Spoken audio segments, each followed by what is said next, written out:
After considering the amount of concussion and the talk that young people are being affected in football, I have an idea. Now, they're saying that football is a contact sport, and perhaps we, the spectators, like to see human demolition.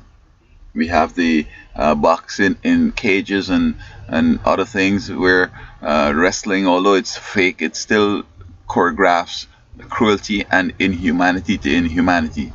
And so perhaps this is the bottom line, that we like to see humanity demolish humanity. But if we're going to let concussions guide the way and say that perhaps these injuries should be unnecessary, and come up with a different way of playing the game, and we appreciate it for that, I guess we could get a far way in saving these young people from these permanent injuries.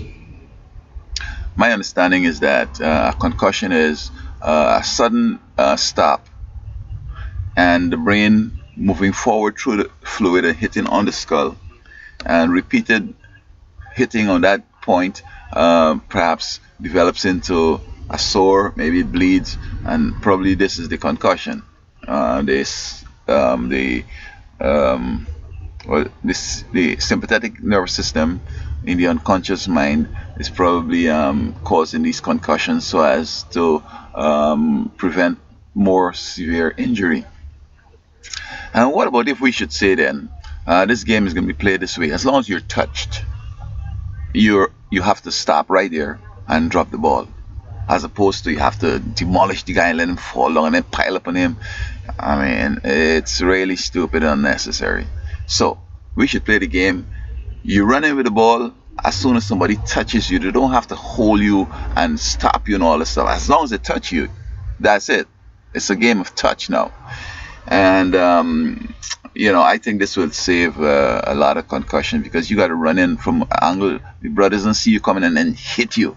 And even if he sees you coming, he can't control the brain slamming into the skull. Or if the person hits to the head, it adds an extra force to the collision of the brain to a skull that has also been impacted by another human. So this is the key.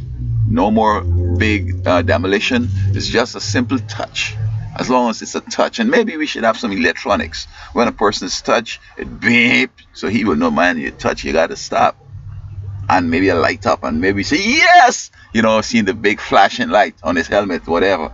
I think that's the way to go to stop concussion.